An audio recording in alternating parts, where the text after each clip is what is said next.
नमस्कार दोस्तों, स्वागत है आपका आपके अपने चैनल स्टडी विद आकाश में। आज मैं आपके लिए रिपीटेड हिस्ट्री क्वेश्चंस लाया हूं। अगर अभी तक आपने हमारे चैनल स्टडी विद आकाश को सब्सक्राइब नहीं किया है तो प्लीज़ सब्सक्राइब कर लें। तो चलिए शुरू करते हैं। आज का पहला प्रश्न, जब उसने राजत्व प्राप्त किया तो वह शरीयत के नियमों और आदेशों से पूर्णतया स्वतंत्र था। बर्नी ने यह कथन किस सुल्तान के लिए कहा था? तो इसका सही आंसर है सी। बर्नी ने यह कथन अलाउद्दीन खिलजी के लिए कहा था। कहीं कहीं पे खलजी भी लिखा रहता है। चलिए अगले प्रश्न की ओर बढ़ते हैं। अगला प्रश्न, कौन सा सुल्तान नया धर्म चलाना चाहता था किंतु उलेमा लोगों ने विरोध किया? तो इसका सही आंसर है अलाउद्दीन, बी। अगले प्रश्न की ओर बढ़ते हैं। अगला प्रश्न, दिल्ली के किस सुल्तान ने सिकंदर सानी की मनोपाधि धारण की थी? तो किसने धारण की थी? अलाउद्दीन खिलजी ने, बी। ठीक है। और इसने क्या किया था? अपने सिक्कों पर भी इसने लिखवाया था सिकंदर सानी। और लास्ट क्वेश्चन में जैसा कि हम लोगों ने पढ़ा कि एक नया धर्म चलाना चाहता था, लेकिन इसका एक वफादार दोस्त था और कोतवाल भी बोल सकते हो, कोतवाल भी था इसके में। ठीक, अलाउल मुल्क नाम था। तो उसने इसको सजेस्ट किया था, सलाह दी थी कि आप जो है नया धर्म मत चलाइए, क्योंकि उलेमा वर्ग भी जो थे इस कृत्य के लिए जो है इसके विरोध में जा रहे थे। अगले प्रश्न की ओर बढ़ते हैं। अगला प्रश्न, अलाउद्दीन खिलजी के प्रसिद्ध सेनापतियों में किसकी मंगोलों के विरुद्ध लड़ते हुए मृत्यु हुई थी? तो इसका सही आंसर जो है वो आपका ए हो जाएगा, जफर खां। और ये कहा जाता है कि जब जफर खां मंगोलों से लड़ रहा था तो लगभग 30 कोस पीछे तक वो सब हट गए थे और वापस चले गए थे, लेकिन जफर खां जो है मारा गया। अगले प्रश्न की ओर बढ़ते हैं। अगला प्रश्न, रानी पद्मिनी का नाम अलाउद्दीन की चित्तौड़ विजय से जोड़ा जाता है। उनके पति का नाम है, क्या नाम था? D option, Rana Ratan Singh. और आपने पद्मावत तो सुना ही होगा। और पद्मावत की रचना करी थी मलिक मोहम्मद जायसी ने। कब करी थी? 1540 में करी थी, है ना। ये भी क्वेश्चन पूछ सकता है कि पद्मावत की रचना किसने करी और कब करी। ठीक है, अगले प्रश्न की ओर बढ़ते हैं। अगला प्रश्न कथन और कारण से है। तो कथन दिया है, अलाउद्दीन के दक्षिण अभियान धन प्राप्ति के अभियान थे। बिल्कुल सही है। अगला कारण देखते हैं, या दक्षिणी राज्यों को कब्जे में करना चाहता था। ये गलत है। अलाउद्दीन जो है वो दक्षिण विजय इसलिए कर रहा था क्योंकि वह धन प्राप्त करना चाहता था। वह दक्षिण के राज्यों को अपने कब्जे में नहीं करना चाहता था। मतलब ए सही है, आर गलत है। तो इसके ऑप्शन देख लेते हैं। ऑप्शन सी, अगर हम ऑप्शन सी देखें तो ए सही है, आर गलत है। अगले प्रश्न की ओर बढ़ते हैं। अगला प्रश्न, अलाउद्दीन खिलजी के आक्रमण के समय देवगिरी का शासक कौन था? कौन शासक था इसका? रामचंद्र देव। कब किया था आक्रमण? 1296 में। अब इसका जो सही आंसर ए, रामचंद्र देव। अगले प्रश्न की ओर बढ़ते हैं। अगले प्रश्न में जो है मानचित्र दिया गया है और इसमें एक रूट बनाया गया है भारत के बीच में, जो कि गुजरात से होता हुआ और दक्षिण तक गया हुआ है। तो ये क्वेश्चन देखते हैं क्या पूछ रहा है नीचे। मानचित्र में निर्दिष्ट मार्ग का अनुसरण अपने सैन्य अभियानों में किसने किया था? किसने किया था? देखिए, केवल इसमें से अगर हम लोग देखें तो अलाउद्दीन के समय में ये जो है दक्षिण अभियान हुआ था और इसका जो है नेतृत्व मलिक काफूर ने किया था।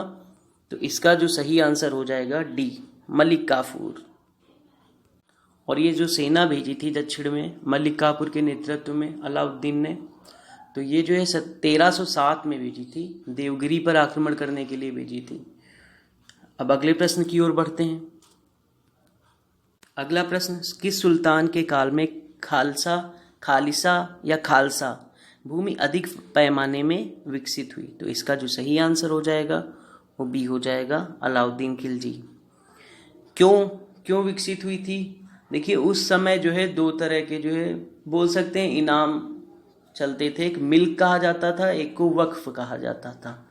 मिल्क उसको कहा जाता था जो राज्य द्वारा जो है इनाम दिया जाता था, संपत्ति को संपत्ति दी जाती थी या कोई इनाम दिया जाता था, ठीक, या पेंशनें दी जाती थी पेंशन के रूप में।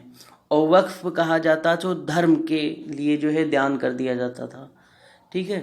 तो इन सबको जो है जब्त कर लिया था अलाउद्दीन ने, जिससे जो है खालसा भूमि जो है बहुत ज़्यादा विकसित हो गई थी। अगले क्वेश्चन की ओर बढ़ते हैं। अगला प्रश्न, किस सुल्तान के बारे में कहा जाता है कि उसने भूमि कर को उत्पादन के 50% तक कर दिया था? तो किसके बारे में कहा जा सकता है? अलाउद्दीन खिलजी के बारे में, ठीक है।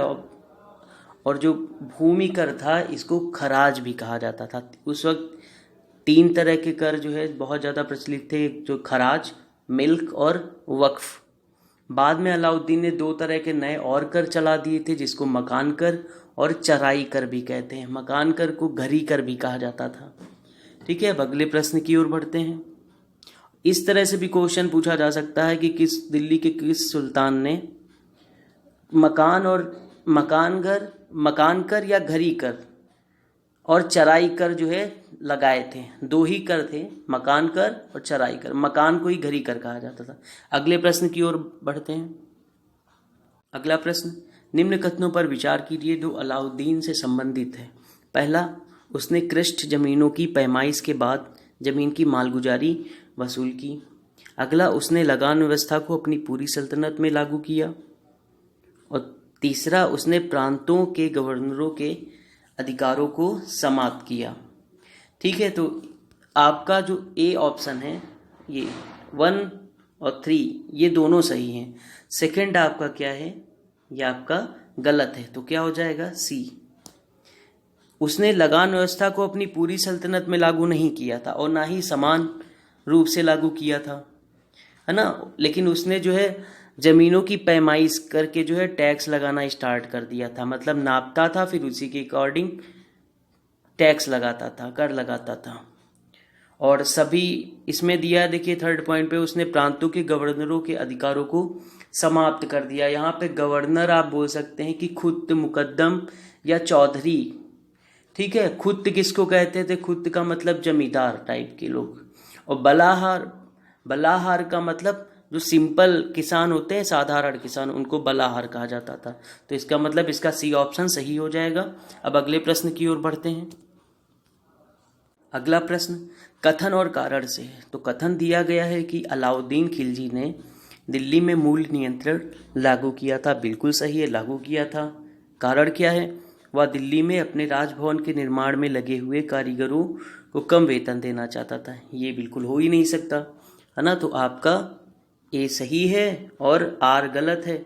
अब मैं ए कथन क्यों सही है ये भी मैं आपको बता दूं। देखिए बर्नी एक इतिहासकार है, उनके अनुसार बर्नी कहता था कि जो सुधारों का जो उद्देश्य था वो मंगोलों को विरुद्ध एक सेना तैयार करना था तथा हिंदुओं में विद्रोह के विचार ना पनपने देना, ये बताता था। वो बर्नी कहता था कि अलाउद्दीन ने इसलिए जो है मूल्य नियंत्रण लागू किया था।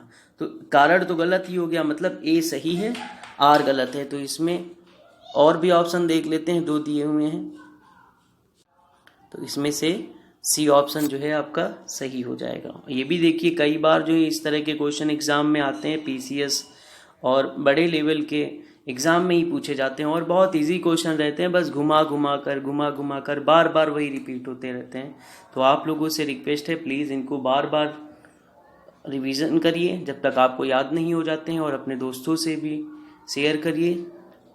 अगले क्वेश्चन की ओर बढ़ते हैं। अगला क्वेश्चन, निम्न में से किस सुल्तान ने बाजार सुधार लागू किए थे? किस सुल्तान ने किया था?